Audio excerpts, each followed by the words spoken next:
ಎಲ್ರಿಗೂ ನಮಸ್ಕಾರ. ನೀವು ನೋಡ್ತಾ ಇದ್ದೀರಾ ಟಿವಿ ವಿಕ್ರಮ. ಸೋಲಾ ಕರ್ಪಿಸೋ ಸ್ಪಾಟ್ಲೈಟ್ ಕಾರ್ಯಕ್ರಮಕ್ಕೆ ಸ್ವಾಗತ. ನಾನು ಮುಮ್ತಾಜ್ ಅಬ್ದುಲ್ ನೆಲ್ಲೆಡ್ಕ. ಬೊಂಬೆ ಆಡ್ಸೋನು ಮ್ಯಾಲೆ ಕುಂತವನೇ, ನಮಗೂ ನಿಮಗೂ ಯಾಕೆ ಟೆನ್ಷನ್? ನಿಜ ಹೇಳ್ತೀನಿ, ಇದು ಕರ್ನಾಟಕ ಕಾಂಗ್ರೆಸ್ಗೆ ಹೇಳಿ ಮಾಡಿಸಿರೋ ತರ ಇದೆ. ವೀಕ್ಷಕರೇ, ಬಹಳಷ್ಟು ಪ್ರಶ್ನೆಗಳಂತೂ ಬರ್ತಾ ಇವೆ. ಕರ್ನಾಟಕ ಕಾಂಗ್ರೆಸ್ ಮುಸಲ್ಮಾನರನ್ನ ಯಾವತ್ತೂ ಕೂಡ ಬಿಟ್ಟು ಕೊಡ್ಲಿಲ್ಲ, ಆದ್ರೆ ಈ ಬಾರಿ ಬಿಟ್ಟು ಕೊಟ್ರಾ? ಹಾಗಾದ್ರೆ ಯಾಕೆ ಬಿಟ್ಟು ಕೊಟ್ರು?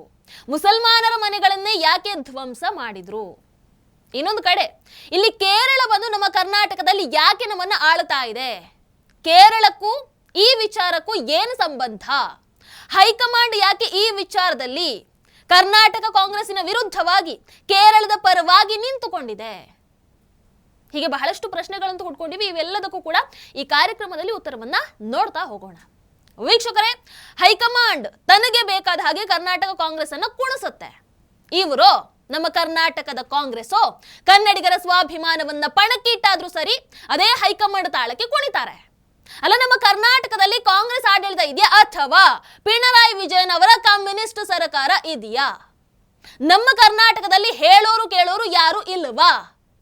ಕೇರಳದವರು ಬಂದು ನಮ್ಮ ರಾಜ್ಯದಲ್ಲಿ ಏನ್ರಿ ದರ್ಬಾರನ್ನ ಮಾಡೋದು? ಪಿಣರಾಯಿ ವಿಜಯನ್ ಮೊದಲು ತಮ್ಮ ರಾಜ್ಯವನ್ನ ನೋಡ್ಕೊಳ್ಳೋದು ಬೆಸ್ಟ್ ಅಂತ ಅನ್ಸುತ್ತೆ. ನಮ್ಮ ರಾಜ್ಯವನ್ನ ಈಗ ನೋಡ್ಕೊಳ್ಳೋದಕ್ಕೆ ಇರೋರನ್ನೇ ನಮಗೆ ಸಹಿಸಿಕೊಂಡು ಸಾಕಾಗಿದೆ. ಹಾಗಾಗಿ ಇಲ್ಲಿ ನಮಗೆ ಯಾರ ಅವಶ್ಯಕತೆ ಕೂಡ ಇಲ್ಲ. ಕಾಂಗ್ರೆಸ್ ಇಲ್ಲಿ ಈ ವಿಚಾರದಲ್ಲಿ ಹೈಕಮಾಂಡ್ಗೆ ಯಾವುದೇ ಕಾರಣಕ್ಕೂ ತಲೆಬಾಗಬಾರದು. ಅದನ್ನ ಯಾವ ಸ್ವಾಭಿಮಾನಿ ಕನ್ನಡಿಗ ಕೂಡ ಒಪ್ಪಲ್ಲ. ವೀಕ್ಷಕರೇ, ನಿಮಗೆ ಗೊತ್ತಿರಬಹುದು, ನಮ್ಮ ಬೆಂಗಳೂರಿನ ಉತ್ತರದ ಕೋಗಿಲು ಲೇಔಟ್ ಬಳಿ ಜಿಬಿಎ ಅಧಿಕಾರಿಗಳು ಅಕ್ರಮ ಮನೆಗಳನ್ನ ತೆರವುಗೊಳಿಸ್ತಾರೆ. ಆ ಪ್ರಕರಣದಲ್ಲಿ ಈಗ ಕೇರಳ ಸರ್ಕಾರ ರಾಜಕೀಯವನ್ನ ಮಾಡ್ತಾ ಇದೆ. ಬಂದು ಅಲ್ಲಿ ಸುಮಾರು 5 ಎಕರೆ ಸರ್ಕಾರಿ ಜಾಗ ಇತ್ತು, ಅಂದ್ರೆ ಖಾಲಿ ಜಾಗ ಇತ್ತು. ಅದು ಜಿಬಿಎಗೆ ಸೇರಿರುವಂತದ್ದು. ಅದನ್ನ ಒಂದು ಡಂಪ್ ಯಾರ್ಡ್ ಮಾಡಬೇಕು ಅಂತ ಅವರು ಹಾಗೇನೆ ಬಿಟ್ಟಿದ್ರು. ಅದ್ರಲ್ಲಿ ಏನಾಗುತ್ತೆ ಅಂತಂದ್ರೆ, ಕೆಲವರು ಪರ್ಟಿಕ್ಯುಲರ್ ಆಗಿ ಹೇಳ್ತೀನಿ, ಅಕ್ರಮ ವಲಸಿಗರು ಬಂದು ಮನೆಯನ್ನ ಕಟ್ಕೊಳ್ತಾರೆ. ಮನೆ ಕಟ್ಕೊಳ್ಳೋದು ಮಾತ್ರ ಅಲ್ಲ, ಅದಕ್ಕೂ ಒಂದು ಹೆಜ್ಜೆ ಮುಂದೆ ಹೋಗಿ ಅದಕ್ಕೆ ಅವರವರೇ ಹೆಸರು ಇಟ್ಕೊಳ್ತಾರೆ. ಫಕೀರ್ ಕಾಲೋನಿ, ವಾಸಿಂ ಲೇಔಟ್ ಅಂತ ಹೆಸರು ಬೇರೆ ಕೊಟ್ಕೊಳ್ತಾರೆ. ವೀಕ್ಷಕರಲ್ಲಿ ಮತ್ತೆ ನಾನು ಸ್ಪಷ್ಟವಾಗಿ ಹೇಳ್ತೀನಿ, ಅದು ಸರ್ಕಾರಿ ಜಾಗ ಆಗಿತ್ತು. ಅಲ್ಲಿ ನೆಲೆಸಿದ್ದಂಥವರು ಅಕ್ರಮ ವಲಸಿಗರು. ಅವರು ಅಕ್ರಮವಾಗಿ ಬಂದು ಅಲ್ಲಿ ಮನೆಯನ್ನ ಕಟ್ಕೊಂಡಿದ್ರು. ಈಗ ಅದನ್ನ ಸರ್ಕಾರ ತೆರವುಗೊಳಿಸ್ತಾ ಇದೆ. ಅದಲ್ಲಿ ಏನ್ರಿ ತಪ್ಪು? ಪಿಣರಾಯಿ ವಿಜಯನ್ ಅದಕ್ಕೆ ಈಗ ಯಾಕೆ ಅಷ್ಟೊಂದು ಅಳ್ತಾ ಇದ್ದಾರೆ? ಅವಶ್ಯಕತೆ ಏನಿದೆ ಅದನ್ನು ಹೇಳ್ತೀನಿ. ವೀಕ್ಷಕರೇ, ಪಿಣರಾಯಿ ವಿಜಯನ್ ಅವರು ಒಂದು ಟ್ವೀಟ್ ಅನ್ನ ಮಾಡ್ತಾರೆ. ಏನಂತ? ಇಂಗ್ಲಿಷ್ ಅಲ್ಲಿ ಇದೆ, ಅದನ್ನ ನಿಮಗೆ ಕನ್ನಡದಲ್ಲಿ ಹೇಳ್ತಾ ಹೋಗ್ತೀನಿ. ಬೆಂಗಳೂರಿನ ಫಕೀರ್ ಕಾಲೋನಿ, ಅದೇ ರೀತಿ ವಾಸಿಂ ಲೇಔಟ್ ಅಲ್ಲಿ ವರ್ಷಗಳಿಂದ ನೆಲೆಸಿದ್ದಂತಹ ಮುಸ್ಲಿಂ ಕುಟುಂಬಗಳನ್ನ ಬಲವಂತವಾಗಿ ಸ್ಥಳಾಂತರಿಸುವಂತಹ ಕಾರ್ಯಾಚರಣೆ, ಅಂದ್ರೆ ಬುಲ್ಡೋಸರ್ ಕಾರ್ಯಾಚರಣೆ ನಡೀತಾ ಇದೆ. ಬುಲ್ಡೋಸರ್ ರಾಜ್ ಅನ್ನುವಂತಹ ಕ್ರೂರ ಪ್ರವೃತ್ತಿಯನ್ನ ಇಲ್ಲಿ ಕರ್ನಾಟಕ ಕಾಂಗ್ರೆಸ್ ಬೆಂಬಲಿಸ್ತಾ ಇರುವಂತದ್ದು ಬಹಿರಂಗ ಆಗ್ಬಿಟ್ಟಿದೆ. ಇಲ್ಲಿ ಬಹಳ ದುಃಖಕರ ವಿಚಾರ ಏನು ಅಂತಂದ್ರೆ, ಸಂಘ ಪರಿವಾರದ ಅಲ್ಪಸಂಖ್ಯಾತ ವಿರೋಧಿ ರಾಜಕೀಯ ಈಗ ಕರ್ನಾಟಕದಲ್ಲಿ ಕಾಂಗ್ರೆಸ್ ಸರ್ಕಾರದ ಆಡಳಿತದಲ್ಲೇ ಜಾರಿ ಆಗಿಬಿಟ್ಟಿದೆ.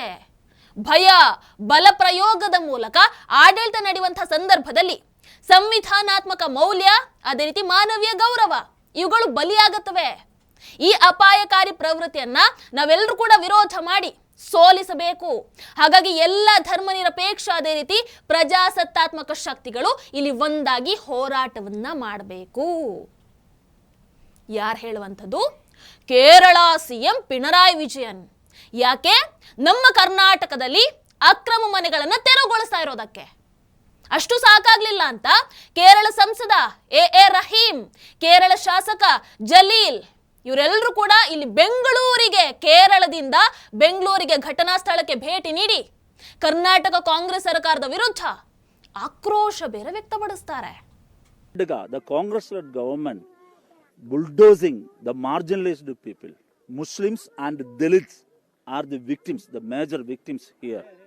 So 180, more than 180 houses, small houses were demolished by a bulldozer activism here, orchestrated by the government authority, executed in early morning. So it was very well executed. They are executed a very well planned bulldozer raj, same as the BJP governments. So I would like to ask the Congress, AICC leaders, What is your take in this regard? How can you give a rational? ಮೊದಲಿಗೆ ಇವರನ್ನು ಒಳಗೆ ಬಿಟ್ಕೊಂಡವ್ರು ಯಾರು ಅಂತ ಕೇಳಬೇಕಿತ್ತು. ಹಾಗಾದ್ರೆ ಯಾಕೆ ಈ ಕೇರಳ ನಮ್ಮ ರಾಜ್ಯದಲ್ಲಿ ಇಷ್ಟೊಂದು ದರ್ಬಾರನ್ನು ಮಾಡ್ತಾ ಇದೆ? ಹೇಳ್ತೀನಿ ನೋಡಿ. ಅಲ್ಲಿ ಅಕ್ರಮವಾಗಿ ನೆಲೆಸಿದಂತಹ ಮುಸಲ್ಮಾನರು ಅವರು ಕೇರಳದವರೇನಲ್ಲ, ನಮ್ಮ ಕರ್ನಾಟಕದವರ ಅಲ್ಲ, ನಮ್ಮ ಕರ್ನಾಟಕದವರು ಅಲ್ಲ. ಅವರಿಗೂ ನಮಗೂ ಸಂಬಂಧ ಇಲ್ಲ. ಅಲ್ಲಿ ಅಕ್ರಮವಾಗಿ ಇದ್ದಂಥವರಿಗೂ ಕೇರಳದವರಿಗೂ ಏನು ಸಂಬಂಧ ಇಲ್ಲ. ಅಲ್ಲಿ ಇದ್ದಂಥವರು ಅಕ್ರಮ ವಲಸಿಗರು. ಹಾಗಾದ್ರೆ ಪಿಣರಾಯಿ ವಿಜಯನ್ ಯಾಕೆ ಬರ್ತಾರೆ ಮಧ್ಯದಲ್ಲಿ? ಯಾಕೆ ಅಂತಂದ್ರೆ ಎಲೆಕ್ಷನ್ ಇದೆಯಲ್ವಾ. ಮುಂದಿನ 2026 ಏಪ್ರಿಲ್ ತಿಂಗಳಲ್ಲಿ ಕೇರಳದಲ್ಲಿ ಎಲೆಕ್ಷನ್ ಇದೆ. ಅಲ್ಲಿ 26.6% ಮುಸಲ್ಮಾನರು ಇರುವಂಥದ್ದು. ಹಾಗಾಗಿ ಪಿಣರಾಯಿ ವಿಜಯನ್ಗೆ ವಾರೆವಾ ಇದೊಂದು ಬೆಸ್ಟ್ ಆಪರ್ಚುನಿಟಿ ಅಂತ ಅನ್ನಿಸ್ತು ಮುಸಲ್ಮಾನರನ್ನ ಓಲೈಕೆ ಮಾಡೋದಕ್ಕೆ, ಅವರನ್ನ ಪ್ಲೀಸ್ ಮಾಡೋದಕ್ಕೆ. ಯಾಕಂದ್ರೆ ಅಲ್ಲಿ ಇದ್ದಂತಹ ಮನೆಗಳು ಮ್ಯಾಕ್ಸಿಮಮ್ ಮುಸಲ್ಮಾನರದಾಗಿತ್ತು. ವೀಕ್ಷಕರು, ನಿಮಗೀಗ ಗೊತ್ತು, ಎಲ್ಲ ಕಡೆ ಬಿಜೆಪಿ ತನ್ನ ಪ್ರಾಬಲ್ಯವನ್ನ ಮೆರಿತಾ ಇದೆ. ಇಂಡಿಯಾ ಒಕ್ಕೂಟ ಎಲ್ಲಾ ಕಡೆ ಕೂಡ ನೆಲಕಚ್ತಾ ಇದೆ. ಇಲ್ಲಿ ಕೇರಳದ ವಿಚಾರಕ್ಕೆ ಬಂದಾಗ ಏನಾಗುತ್ತೆ ಅಂತಂದ್ರೆ ಅಲ್ಲಿ ಬಿಜೆಪಿಗೆ ಪುಟ್ಟಿದೇಳ್ತಾ ಇದೆ ಅಷ್ಟೇ. ಭರವಸೆಯನ್ನು ಹೊತ್ಕೊಂಡು ಈಗ ಮೇಲೆ ಬರ್ತಾ ಇದೆ. ಅದರಲ್ಲಿ ಮೇಜರ್ ಆಗಿ ಗುದ್ದಾಟ ಇರುವಂತದ್ದು ಕೇರಳದಲ್ಲಿ ಒಂದು ಕಾಂಗ್ರೆಸ್ ಬಿಟ್ರೆ ಇದೇ ಪಿಣರಾಯಿ ವಿಜಯನ್ ಅವರ ಕಮ್ಯುನಿಸ್ಟ್ ಪಾರ್ಟಿ ಮಧ್ಯ. ಹಾಗಾಗಿ ಈ ಒಂದು ಅವಕಾಶವನ್ನ ಪಿಣರಾಯಿ ವಿಜಯನ್ ಬಳಸ್ಕೊಳ್ಳೋದಕ್ಕೆ ನೋಡ್ತಾ ಇರುವಂಥದ್ದು. ಅಲ್ಲಿ ಮನೆಗಳನ್ನ ನೆಲಸಮ ಮಾಡಿದ್ರಲ್ವಾ, ಅಲ್ಲಿ ಮುಸಲ್ಮಾನರು ಇದ್ದ ಕಾರಣಕ್ಕೆ ಇದು ಇಷ್ಟು ದೊಡ್ಡ ವಿಚಾರ ಆಯಿತು. ಪಿಣರಾಯಿ ವಿಜಯನ್ಗೆ ಅಲ್ಲಿ ಹಿಂದೂಗಳು ಇದ್ದಿದ್ರೆ ಕಣ್ಣು ಕಾಣಿಸ್ತಾ ಇತ್ತಾ? ಇಲ್ಲ. ಅವಶ್ಯಕತೆ ಏನಿದೆ? ಎಲ್ಲ ಹೋಗ್ಲಿ, ಅಲ್ಲಿ ಬಾಂಗ್ಲಾದೇಶದಲ್ಲಿ ಹಿಂದೂಗಳ ಮಾರಣ ಹೋಮ ನಡೀತಾ ಇದೆ. ಪಿಣರಾಯಿ ವಿಜಯನ್ಗೆ ಯಾವತ್ತಾದ್ರೂ ಅದು ಕಣ್ಣಿಗೆ ಕಾಣಿಸಿದ್ಯಾ? ಕಾಣಿಸಲ್ಲ. ಅಲ್ಲಿನ ಹಿಂದೂಗಳ ದಮನಿತ ಧ್ವನಿ ಕೇಳಿಸುತ್ತಾ? ಯಾರಿಗೂ ಕೇಳಿಸಲ್ಲ. ಹಾಗಾದ್ರೆ ನಮ್ಮ ಕರ್ನಾಟಕದಲ್ಲಿ ಬಂದು ಯಾಕ್ರಿ ಮಾತಾಡ್ತೀರಾ? ನಿಮಗೆ ಯಾರೀ ನಮ್ಮ ವಿಚಾರಕ್ಕೆ ಬನ್ನಿ ಅಂತ ಹೇಳಿದವರು? ಪಾಕ ಮನಸ್ಥಿತಿ ಇರುವಂತಹ ನಿಮ್ಮ ರಾಜ್ಯದಿಂದ ನಮಗೇನ್ರಿ ಸಜೆಷನ್ ಕೊಡೋದು? ಪಿಣರಾಯಿ ವಿಜಯನ್ ಅವರೇ ಅಷ್ಟೊಂದು ನಿಮಗಳಿಗೆ ಈ ಅಕ್ರಮ ವಲಸಿಗರ ಮೇಲೆ ಕನಿಕರ, ಕರುಣೆ, ಪ್ರೀತಿ, ಮಮಕಾರ ಇದ್ರೆ ನೀವೇ ಕರ್ಕೊಂಡು ಹೋಗಿ ಅಲ್ಲ ನಿಮ್ಮ ರಾಜ್ಯಕ್ಕೆ. ಯಾರು ಬೇಡ ಅಂತಂದ್ರು? ಹೆಂಗೂ ಕೇರಳ ಕಮ್ಯುನಿಸ್ಟ್ ಆಡಳಿತದಲ್ಲಿ ಅಲ್ಲಿ ಪರಿಸ್ಥಿತಿ ಹೆಂಗಿದೆ ಅಂತ ಹೇಳಬೇಕಾಗಿಲ್ಲ ಅಲ್ವಾ? ಇಂಥ ಅಕ್ರಮ ವಲಸಿಗರು ನಿಮಗೆ ಬೆಸ್ಟ್ ಅಂತ ಅನ್ಸುತ್ತೆ. ವೀಕ್ಷಕರಾದ್ರೂ ಇಲ್ಲಿ ಸಿದ್ದರಾಮಯ್ಯನವರ ವಿಚಾರದಲ್ಲಿ ನನಗೆ ಅದೆಷ್ಟು ಬೇಜಾರಾಗ್ತಾ ಇದೆ ಅಂತಂದ್ರೆ, ಪಾಪ ಹೈಕಮಾಂಡ್ ಅವರನ್ನ ಮೆಚ್ಚಿಸೋದಕ್ಕೆ ಕೇರಳ ರಾಜ್ಯಕ್ಕೆ ಸಹಾಯ ಮಾಡಿದ್ದು ಸಿದ್ದರಾಮಯ್ಯನವರು. ನಮ್ಮ ಕರ್ನಾಟಕ ರಾಜ್ಯದ ಜನರ ಬಗ್ಗೆ ಅಷ್ಟು ಯೋಚನೆ ಮಾಡಿದ್ರ ಇಲ್ವಾ ಗೊತ್ತಿಲ್ಲ. ಆದ್ರೆ ಕೇರಳದವರ ಬಗ್ಗೆ ಪಾಪ ವಿಶೇಷ ಕಾಳಜಿಯನ್ನು ತೋರಿಸ್ತಿದ್ರಪ್ಪ. ಒಂದು ಕಡೆ ಪ್ರಿಯಾಂಕಾ ವಾದ್ರಾ ಅವರನ್ನ ಮೆಚ್ಚಿಸೋದಕ್ಕೆ ವಯನಾಡು ಪ್ರವಾಹಕ್ಕೆ ಕರ್ನಾಟಕ ಸರ್ಕಾರದಿಂದ ಮನೆ ನಿರ್ಮಾಣಕ್ಕೆ ಅಂತ ಹಣ ಕೊಡೋದಕ್ಕೆ ಹೋಗ್ತಾರೆ. ಇನ್ನು ಕೇರಳದಲ್ಲಿ ಆನೆ ದಾಳಿನ ಮೃತಪಟ್ಟಂತವರಿಗೆ ಕರ್ನಾಟಕ ಸರ್ಕಾರದಿಂದ ಪರಿಹಾರ ಬೇರೆ ಕೊಡ್ತಾರೆ. ಅಂದ್ರೆ ಎಲ್ಲಾ ರೀತಿಯಲ್ಲೂ ಕೂಡ ಕೇರಳ ಸರ್ಕಾರಕ್ಕೆ ಒಳ್ಳೆಯವರಾಗೋದಕ್ಕೆ ಹೋದ್ರು. ಆದ್ರೆ ಅಷ್ಟೆಲ್ಲ ಮಾಡಿ, ಕೇರಳಕ್ಕೆ ಅಷ್ಟೆಲ್ಲ ಮಾಡಿ ಕೊನೆಗೆ ಸಿದ್ದರಾಮಯ್ಯನವರಿಗೆ ಸಿಕ್ಕಿದ್ಯೇನು? ನಮ್ಮದೇ ಕರ್ನಾಟಕದಲ್ಲಿ ಬೆಂಗಳೂರಿನ ಕೋಗಿಲು ಲೇಔಟ್ ಅಲ್ಲಿ ಅಕ್ರಮ ನಿವಾಸಿಗಳನ್ನ ತೆರವುಗೊಳಿಸಿದ್ದಕ್ಕೆ ಸಿದ್ದರಾಮಯ್ಯನವರನ್ನ ಅದೇ ಕೇರಳ ಸರ್ಕಾರ ಯೋಗೀಜಿ ಅವರಿಗೆ ಹೋಲಿಕೆ ಮಾಡಿಬಿಡ್ತಾರೆ. RSS ಸಿದ್ಧಾಂತ ಫಾಲೋ ಮಾಡ್ತಾರೆ ಅಂತ ಹೇಳಿಬಿಡ್ತಾರೆ. ಅಲ್ಲ, ನಮಗೆ ಅದು ಕೇಳ್ಕೊಂತಾರ ಖುಷಿ ಇದೆ ಬಿಡಿ. ಆದ್ರೆ ಸಿದ್ದರಾಮಯ್ಯನವರಿಗೆ ಅದೆಲ್ಲ ಒಂದು ಎಷ್ಟು ಹರ್ಟ್ ಆಗಿರ್ಬೇಡ ಯೋಚನೆ ಮಾಡಿ. ವೀಕ್ಷಕರು, ಇದರ ಮಧ್ಯದಲ್ಲಿ ಹೈಕಮಾಂಡ್ ಈಗ ಏನಾಗ್ತಾ ಇದೆ ವಿವರ ಕೊಡಿ ಅಂತ ಕೇಳ್ತಾ ಇದೆಯಂತೆ. ಅದರಲ್ಲೂ ವಿಶೇಷವಾಗಿ KC ವೇಣುಗೋಪಾಲ್ ಸ್ಪಷ್ಟನೆ ಮೇಲೆ ಸ್ಪಷ್ಟನೆಯನ್ನು ಕೇಳ್ತಾ ಇದ್ದಾರೆ. ಯಾಕಪ್ಪ ಇಲ್ಲಿ KC ವೇಣುಗೋಪಾಲ್ ಅವರಿಗೆ ಇಷ್ಟೊಂದು ಇಂಟ್ರೆಸ್ಟ್ ಅಂತ ಕೇಳಿದ್ರೆ, ಕೇರಳ ಅವರ ತವರು ರಾಜ್ಯ. ಇನ್ನೊಂದು, ಅವರಲ್ಲಿ ಮುಖ್ಯಮಂತ್ರಿ ಆಗೋದಕ್ಕೆ ಕನಸನ್ನ ಕಾಣ್ತಾ ಇದ್ದಾರೆ. ಅಂದ್ರೆ ಕೇರಳದಲ್ಲಿ ಕಾಂಗ್ರೆಸ್ UDF ಮೈತ್ರಿ ಈ ಬಾರಿ ಗೆಲ್ಲಬಹುದು, ಅಧಿಕಾರಕ್ಕೆ ಬರಬಹುದು ಅಂತ ಅಲ್ಲಿ ರಾಜಕೀಯ ಪರಿಣಿತರು ಹೇಳ್ತಾ ಇದ್ದಾರಂತೆ. ಹಾಗೆ ಬೈ ಚಾನ್ಸ್ ಅಧಿಕಾರಕ್ಕೆ ಬಂದ್ರೆ KC ವೇಣುಗೋಪಾಲ್ ಅವರು ಮುಖ್ಯಮಂತ್ರಿ ಆಗಬಹುದು. ಹಾಗಿರುವಾಗ ಅಂತ ಒಂದು ಒಳ್ಳೆ ಆಪರ್ಚುನಿಟಿ ಕಣ್ಣು ಮುಂದೆ ಇರುವಾಗ ಇಲ್ಲಿ ಕಾಂಗ್ರೆಸ್ ಏನೇನೋ ಮಾಡಿಬಿಟ್ರೆ ಮುಸಲ್ಮಾನರು ಇವರ ವಿರುದ್ಧವಾಗಿ ನಿಲ್ತಾರೆ, ವೋಟ್ ಮಾಡಲ್ಲ, ಟೆನ್ಷನು. ಅದಕ್ಕೆ KC ವೇಣುಗೋಪಾಲ್ ಅವರು ಸ್ಪಷ್ಟನೆ ಮೇಲೆ ಸ್ಪಷ್ಟನೆಯನ್ನು ಕೇಳ್ತಾ ಇದ್ದಾರೆ. ಟ್ವೀಟ್ ಕೂಡ ಮಾಡಿದ್ದಾರೆ. ಇಂಗ್ಲಿಷಲ್ಲಿದೆ, ಅದನ್ನು ಕೂಡ ಕನ್ನಡದಲ್ಲಿ ಹೇಳ್ಬಿಡ್ತೀನಿ. ಬೆಂಗಳೂರು ಕೋಗಿಲು ಲೇಔಟ್ ಅಲ್ಲಿ ಅನಧಿಕೃತ ನಿರ್ಮಾಣಗಳ ಧ್ವಂಸದ ಕುರಿತು ಕರ್ನಾಟಕ ಮುಖ್ಯಮಂತ್ರಿ ಸಿದ್ದರಾಮಯ್ಯ ಅದೇ ರೀತಿ ಉಪಮುಖ್ಯಮಂತ್ರಿಗಳಾದಂತಹ ಡಿ.ಕೆ. ಶಿವಕುಮಾರ್ ಅವರ ಜೊತೆಗೆ ಮಾತಾಡಿದ್ದೀನಿ. ಇಂತಹ ಕ್ರಮಗಳನ್ನ ಇನ್ನಷ್ಟು ಎಚ್ಚರಿಕೆ, ಸಂವೇದನಾಶೀಲ ಮತ್ತೆ ಮಾನವೀಯತೆ ಜೊತೆಗೆ ಅದನ್ನ ಅಂದ್ರೆ ಕೇಂದ್ರ ಬಿಂದುವಾಗಿಸಿಕೊಂಡು ಆ ಕ್ರಮಗಳನ್ನ ಕೈಗೊಳ್ಳಬೇಕಾಗಿತ್ತು ಅನ್ನುವಂಥದ್ದನ್ನ ಎಐಸಿಸಿಯ ಗಂಭೀರ ಚಿಂತನೆಯನ್ನ ಕರ್ನಾಟಕ ಕಾಂಗ್ರೆಸ್ಗೆ ತಿಳಿಸಿದ್ದೀನಿ. ಇನ್ನು ಅದರಿಂದ ಶೋಷಣೆಗೆ ಒಳಗಾಗಿರುವಂತಹ ಕುಟುಂಬಗಳಿಗೆ ವೈಯಕ್ತಿಕವಾಗಿ ಅವ್ರ ಜೊತೆ ಮಾತಾಡ್ತೀವಿ. ಆಮೇಲೆ ಅವರಿಗೆ ಸೂಕ್ತ ಪರಿಹಾರವನ್ನ, ಸೂಕ್ತ ವ್ಯವಸ್ಥೆಯನ್ನ, ಪುನರ್ವಸತಿಯನ್ನ ಕಲ್ಪಿಸಿಕೊಡಬೇಕು, ಪರಿಹಾರವನ್ನ ಕೊಡಬೇಕು ಅನ್ನುವಂತಹ ಭರವಸೆಯನ್ನ ಮಾತಾಡಿದ್ದೀನಿ. ಕರ್ನಾಟಕ ಕಾಂಗ್ರೆಸ್ ಒದಗಿಸಿ ಕೊಡುತ್ತೆ ಅಂತ ಟ್ವೀಟ್ ಮಾಡ್ತಾರೆ. ಆದರೆ ಒಟ್ಟಿನಲ್ಲಿ ಕೆ.ಸಿ. ವೇಣುಗೋಪಾಲ್ ತಮ್ಮ ಬೇಳೆ ಬೇಯಿಸ್ಕೊಳ್ತಾ ಇದ್ದಾರೆ. ಇಲ್ಲಿ ಕೆ.ಸಿ. ವೇಣುಗೋಪಾಲ್ ಅವರೇ, ನಿಮಗೂ ನಮ್ಮ ರಾಜ್ಯದ ಈ ವಿಚಾರಕ್ಕೆ ಆಕ್ಚುಲಿ ಸಂಬಂಧನೇ ಇಲ್ಲ. ಸುಮ್ಮನೆ ಇಲ್ಲಿ ತಲೆ ಹಾಕೋದಕ್ಕೆ ಬರಬೇಡಿ. ಅಂದ್ರೆ ಇಲ್ಲಿ ಏನಿಲ್ಲ, ಕೇರಳ ಚುನಾವಣೆಯ ಲೆಕ್ಕಾಚಾರದಲ್ಲಿ ರಾಜಕೀಯ ಕೆಸರೆ ರಚಾಟಕ್ಕೆ ಕರ್ನಾಟಕದ ತೀರ್ಮಾನಗಳನ್ನ ಇವರುಗಳು ಚೆನ್ನಾಗಿ ಬಳಸ್ಕೊಳ್ತಾ ಇದ್ದಾರೆ. ಅದಕ್ಕೆ ಕೋಗಿಲು ಲೇಔಟ್ ನಲ್ಲಿ ಇರುವಂತಹ ಅಕ್ರಮ ವಲಸಿಗರಿಗೆ ಪರ್ಯಾಯ ವ್ಯವಸ್ಥೆಯನ್ನ ಮಾಡಿಕೊಡಿ ಅಂತ ದೆಹಲಿಯ ಕೇರಳ ಮೂಲದ ನಾಯಕ ಕೆ.ಸಿ. ವೇಣುಗೋಪಾಲ್ ನಮ್ಮ ಕರ್ನಾಟಕ ರಾಜ್ಯದ ಕಾಂಗ್ರೆಸ್ಸಿನ ಮೇಲೆ ಒತ್ತಡವನ್ನ ಹೇರ್ತಾ ಇರುವಂಥದ್ದು. ಅಲ್ಲ, ಅಷ್ಟಿದ್ರೆ ನೀವೇ ಮನೆಗೆ ಕರ್ಕೊಂಡು ಹೋಗಿ ಅಲ್ಲ ಕೆ.ಸಿ. ವೇಣುಗೋಪಾಲ್ ಅವರೇ. ಅದಕ್ಕೆ ಸರಿಯಾಗಿ ನಮ್ಮ ಕರ್ನಾಟಕ ಕಾಂಗ್ರೆಸ್ ಹೈಕಮಾಂಡ್ ತಾಳಕ್ಕೆ ತುಕ್ಕುಣಿಯುವಂಥದ್ದು. ಸಂತ್ರಸ್ತರಿಗೆ ಬೈಯಪ್ಪನಹಳ್ಳಿ ಬಳಿ ರಾಜೀವ್ ಗಾಂಧಿ ವಸತಿ ಯೋಜನೆ ಅಡಿಯಲ್ಲಿ 180 ಮನೆಗಳನ್ನ ನಾವು ಕೊಡ್ತೀವಿ ಅಂತ ಭರವಸೆಯನ್ನ ನೀಡ್ತಾ ಇದ್ದಾರಂತೆ. ಅಂದ್ರೆ ಮಾನವೀಯ ದೃಷ್ಟಿಯಿಂದ ಅವರಿಗೆ ಬೇರೆ ವ್ಯವಸ್ಥೆಯನ್ನ ಮಾಡಿಕೊಡ್ತೀವಿ. ಯಾಕ್ರಿ ಮಾಡಿಕೊಡ್ಬೇಕು? ಅಕ್ರಮವಾಗಿ ಬಂದಂಥವರಿಗೆ ಯಾವ ಮಾನವೀಯ ನೆಲೆ? ಇಲ್ಲಿರೋರ ಸಮಸ್ಯೆನೇ ಸಾವಿರ ಇದೆ.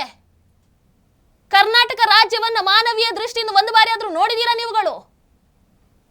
ಒಳ್ಳೆಯವರಿಗೆ ಮಾನವೀಯ ನೆಲೆ ಒಪ್ಕೊಳ್ತೀವಿ, ಅಕ್ರಮವಾಗಿ ಬಂದಂಥವರಿಗೆ ಯಾವ ಮಾನವೀಯತೆ?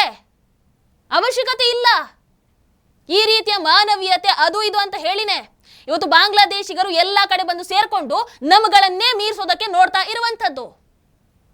ಅಲ್ಲಿ ಪಾಪ ಬಾಂಗ್ಲಾದೇಶದಲ್ಲಿ ಅಲ್ಲಿನವರೇ ಆದಂತಹ ಹಿಂದೂಗಳು ಪಾಪ ಅವರಿಗೆ ನೆಲೆನೇ ಇಲ್ಲ ಅಲ್ಲಿ. ಈ ವಿಚಾರದಲ್ಲಿ ಕರ್ನಾಟಕ ಕಾಂಗ್ರೆಸ್ಸಿನ ಮಾತನ್ನ ನಾವು ಒಪ್ಕೊಳ್ಳೋದಕ್ಕೆ ಸಾಧ್ಯನೇ ಇಲ್ಲ. ಅಕ್ರಮ ವಲಸಿಗರಿಗೆ ಯಾವ ಮಾನವೀಯ ನೆಲೆಯನ್ನ ಒದಗಿಸಿಕೊಡುವಂತ ಅವಶ್ಯಕತೆ ಇಲ್ಲ. ಒದಗಿಸಿಕೊಡ್ತೀರಾ ಅಂತ ಅಂದ್ರೆ ಒಂದು ನಾವು ಅದನ್ನು ಒಪೋಸ್ ಮಾಡ್ತೀವಿ. ಪಶ್ಚಿಮ ಬಂಗಾಳದ ರೀತಿಯಲ್ಲಿ ನೀವು ಕೂಡ ವೋಟ್ ಬ್ಯಾಂಕ್ ರಾಜಕೀಯವನ್ನ ಮಾಡ್ತಾ ಇದ್ದೀರಾ ಅನ್ನುವಂಥ ಪ್ರಶ್ನೆಯನ್ನು ಕೂಡ ಕೇಳ್ತೀವಿ ನಾವು. ಈ ವಿಚಾರದಲ್ಲಿ ಡಿ.ಕೆ. ಶಿವಕುಮಾರ್ ಅವರು ಸರಿಯಾಗಿ ಹೇಳಿದ್ದಾರೆ. ಇದು ನಮ್ಮ ರಾಜ್ಯದ ವಿಚಾರ. ಆಫ್ ಕೋರ್ಸ್ ಹೌದು, ಇಲ್ಲಿ ಯಾರು ಕೂಡ ತಲೆ ಹಾಕುವಂತ ಅವಶ್ಯಕತೆ ಇಲ್ಲ. It is very unfortunate that senior leaders like Pinarayi should know the fact of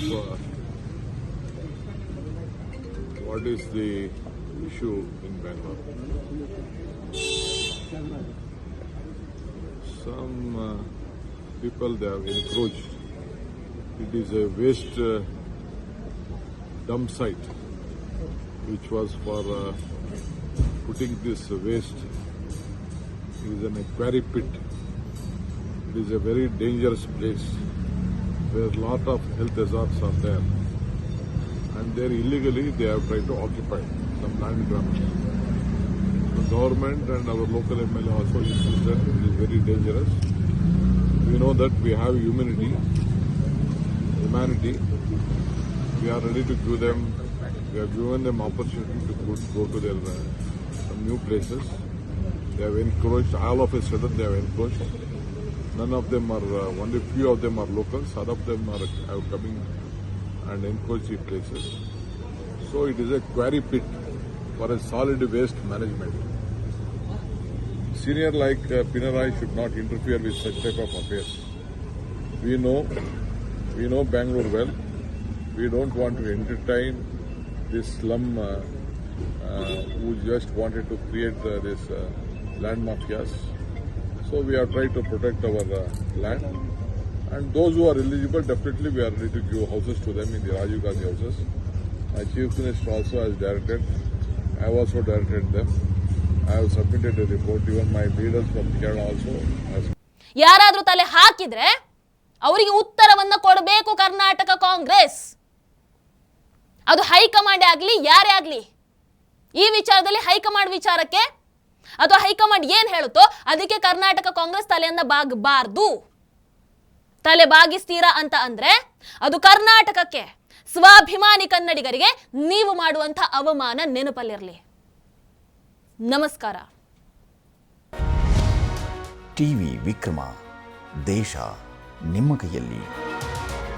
ಈ ಕಾರ್ಯಕ್ರಮ ನಿಮಗೆ ಇಷ್ಟ ಆಗಿದ್ದಲ್ಲಿ ಲೈಕ್, ಶೇರ್ ಹಾಗೂ ಕಮೆಂಟ್ ಮಾಡಿ.